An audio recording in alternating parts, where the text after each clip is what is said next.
Next വരുന്നതാണ് creating bins and distributions for age. അതായത് to categorize numerical data into groups. ഇവിടെ bins എന്നുകൊണ്ട് ഉദ്ദേശിക്കുന്നത് ന്യൂമറിക്കൽ ഡാറ്റയെ ഗ്രൂപ്പ്സ് ആയിട്ട് കൺവേർട്ട് ചെയ്യാന്നാണ്. ഇപ്പം ഏജിന്റെ ബേസിലാണെങ്കിൽ 18 മുതലാണെങ്കിൽ 18, 19, 20 അങ്ങനെ ഏജുകൾ പോയിക്കൊണ്ടിരിക്കും. അപ്പം ഓരോ ഏജ് എടുത്ത് നോക്കുകയാണെങ്കിൽ നമുക്കത് ആ ഒരു ഇതില് പ്ലോട്ട് ചെയ്യാൻ കുറച്ച് ബുദ്ധിമുട്ടുണ്ടാവും. അപ്പം നമ്മൾ അതിനെ ഗ്രൂപ്പ് ആയിട്ട് തിരിക്കും. ഒരു 5 ഡിഫറൻസ് വെച്ചിട്ട് ഇപ്പം 18 ടു 23 അങ്ങനെ ഒരു 5 ഡിഫറൻസോ 10 ഡിഫറൻസോ വെച്ചിട്ട് നമ്മൾ ഏജിനെ ഗ്രൂപ്പ് ആയിട്ട് തിരിക്കും.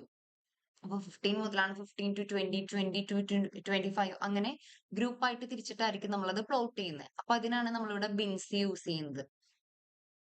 ഇവിടെ ഓൾറെഡി ഒരു പ്ലോട്ട് ചെയ്തിട്ടുണ്ട്. കോളംസിലെ ഏജും അതുപോലെ റോസിൽ ആ ഒരു കൗണ്ട് ആണ് കൊടുത്തിരിക്കുന്നത്. ഇവിടെ നോക്കുകയാണെങ്കിൽ മനസ്സിലാവും, കണ്ടോ, 12, 14, 16, 18, 20, 22 അങ്ങനെ കുറെ ഏജസ് അങ്ങനെ പോയിട്ടുണ്ട്. അപ്പൊ നമ്മൾ ഇതിനെ ഒരേ ഗ്രൂപ്പ് ആയിട്ട് തിരിക്കും. അപ്പം ടാബ്ലോ ഓപ്പൺ ചെയ്യാം, ഷീറ്റ് ആഡ് ചെയ്യാം. ഏജിനെ ഞാൻ കോളംസിലേക്ക് ഡ്രാഗ് ചെയ്തു. ദെൻ ഈ ഒരു കൗണ്ടിനെ റോസിലേക്കും ഡ്രാഗ് ചെയ്തു. പക്ഷെ ഇവിടെ ഏജ് വന്നെടുക്കുന്നത് സം ഓഫ് ഏജ് ആണ്. നമുക്ക് ഏജിനെ സമ്മിലേക്ക് കാണേണ്ട ആവശ്യമില്ലല്ലോ.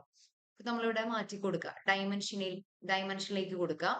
ദെൻ ഇവിടെ ഒരു ലൈൻ ഗ്രാഫ് ആയിട്ടാണ് വന്നിരിക്കുന്നത്. അതിന് നമുക്ക് വേണമെങ്കിൽ ബാർ ഗ്രാഫിലേക്ക് കൊടുക്കാം. ഓക്കെ, അപ്പൊ ഇവിടെ ഏജ് ഉണ്ട്, ഇവിടെ ആ കൗണ്ടും വന്നിട്ടുണ്ട്. ദെൻ ഇനി ഇവിടെ ബിൻസ് നമ്മൾ ക്രിയേറ്റ് ചെയ്യാൻ പോവാണ്. ഓക്കെ, അപ്പൊ നമ്മൾ ഏജ് എടുക്കാം. ഏജില് ക്രിയേറ്റില് ബിൻസ് ഉണ്ട്. അപ്പൊ ഏജ് ഓഫ് ബിൻ എന്നാണ് ആ ഒരു ഫീൽഡിന്റെ നെയിം കൊടുത്തിരിക്കുന്നത്.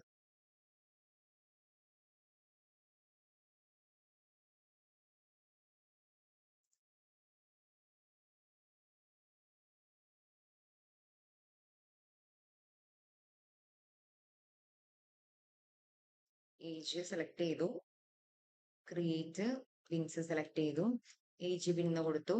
അപ്പൊ ലെഫ്റ്റ് സൈഡിൽ നമുക്ക് ഏജ് ബിൻ എന്ന് പറയുന്ന ഒരു പുതിയ ഫീൽഡ് വന്നിട്ടുണ്ട്. ഓക്കെ, അപ്പം ആ ഒരു ഏജ് ബിൻ നമ്മളുടെ ഇവിടെയുള്ള ഏജിനെ മാറ്റി ഇപ്പം കിട്ടിയിരിക്കുന്ന ഏജ് ബിന്നെ നമ്മൾ ഇവിടേക്ക് കോളംസിലേക്ക് ഡ്രാഗ് ചെയ്തിടുമ്പോ കണ്ടോ ഡിഫറൻസ് കണ്ടോ?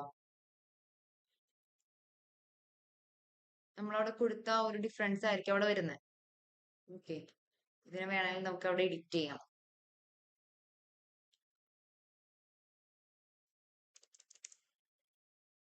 ഒരു 5 ഡിഫറൻസ് കൊടുക്കുകയാണെന്നുണ്ടെങ്കിൽ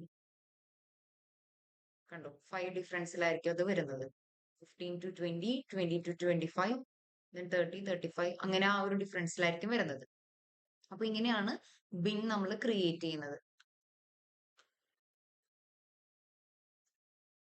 നെക്സ്റ്റ് നമുക്ക് വേണമെങ്കിൽ ഈ ഒരു കൗണ്ടിനെ പെർസെന്റേജിലേക്ക് കാണാൻ പറ്റും. ഓക്കെ, നേരത്തെ നമ്മൾ ഓൾറെഡി ചെയ്തതാണ്. ക്വിക്ക് ടേബിൾ കാൽക്കുലേഷൻ എടുത്തിട്ട് പെർസെന്റ് ഓഫ് ടോട്ടൽ കാണാണെങ്കിൽ നമുക്കത് കാണാൻ പറ്റും. അപ്പം ഈ ആരോയിൽ ക്ലിക്ക് ചെയ്യാം, ക്വിക്ക് ടേബിൾ കാൽക്കുലേഷൻ എടുക്കുക, പെർസെന്റ് ഓഫ് ടോട്ടൽ. അപ്പൊ ഇവിടെ കണ്ടോ അത് പെർസെന്റേജിലേക്ക് കൺവേർട്ട് ആയി. ദെൻ ഇനി നമുക്ക് കളർ വേണമെങ്കിൽ കളർ ചേഞ്ച് ചെയ്യാം. അങ്ങനെയുള്ള കാര്യങ്ങളൊക്കെ ഇവിടെ, ലേബൽ വേണമെങ്കിൽ ലേബൽ കൊടുക്കാം. അങ്ങനെയുള്ള കാര്യങ്ങളൊക്കെ നമുക്ക് ഇവിടെ ചെയ്യാൻ പറ്റും.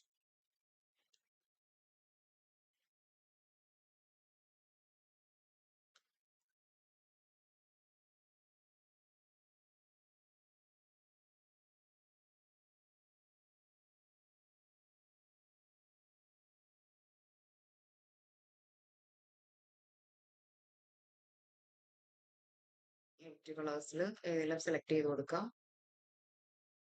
ഓക്കെ, നമ്മളിവിടെ സെലക്ട് ചെയ്ത് കൊടുക്കണം ഓരോന്ന്. 15 ആണെങ്കിൽ ഇന്ന കളർ, 13 ആണെങ്കിൽ ഇന്നത്.